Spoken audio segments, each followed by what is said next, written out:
Souvenez-vous, il y a un an, Liam, aujourd'hui âgé de 2 ans, était victime d'un accident dans un parc de jeux de Saint-Paul. Une balancelle heurta accidentellement sa tête. Son cœur s'arrête de battre durant de longues minutes, engendrant d'importantes séquelles. Aujourd'hui, Liam est handicapé à plus de 80%. Son état de santé nécessite une lourde prise en charge quotidienne, assumée en grande partie par ses parents et soutenue par une équipe médicale. Suite à de nombreux appels à la solidarité, et notamment celui de l'association Clé, un chèque de 1 000 € a été remis aux parents de Liam le 16 juin dernier à la table d'hôte Ishab à Villèle. Liam ne marche plus, il ne mange plus et il ne bouge pratiquement plus. Donc on a fait un appel à la solidarité pour pouvoir faire construire une chambre pour lui dans notre maison qui est en construction actuellement.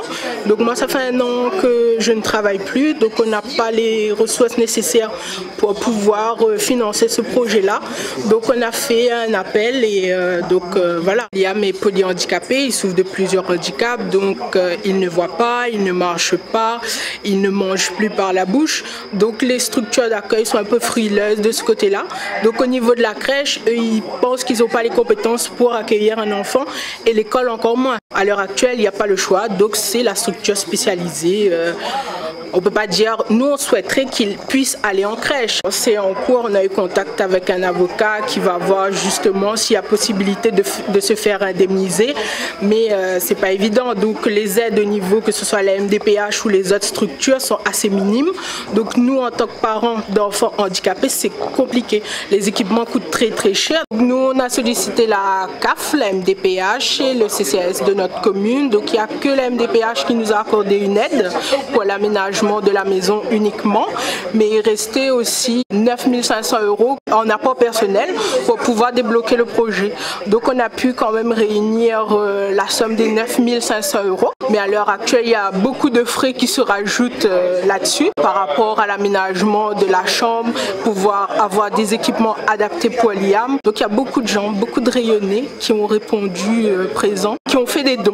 Donc je tiens à remercier toutes ces personnes-là, tous ceux qui nous ont aidés, les associations, les gens présents ici ce soir. Donc franchement ça fait chaud au cœur et moi en tant que maman je me dis c'est super de voir un tel élan de générosité de la part des rayonnés. Les médecins ne nous disent pas grand chose, donc comme ça touche le cerveau, c'est quand même quelque chose de délicat, donc on ne peut pas prévoir son évolution, comment ça va aller. Quoi qu'il en soit, Liam reste un petit garçon fragile avec des besoins très spéciaux. Il y a toujours des problèmes de santé, donc on est amené souvent à aller à l'hôpital, faire des séjours, le va-et-vient entre l'hôpital et la maison. Donc pour l'avenir, je ne peux pas vous répondre. Ce qu'il en est, c'est que c'est pas sûr qu'il va remarcher, c'est pas sûr qu'il pourra remanger, c'est pas sûr qu'il pourra reparler. Nous, on voit quotidiennement la différence et ça, c'est pas assez difficile, mais bon, voilà, ça nous fait quand même quelque chose à chaque fois de voir son frère qui lui marche, court, mange, fait tout, comme un enfant de son âge. Liam a une page Facebook, donc sur Facebook, il suffit de taper Tous avec Liam. Il y aura sa photo, donc les gens peuvent nous envoyer des messages de soutien. Il y a beaucoup de personnes qui le suivent actuellement.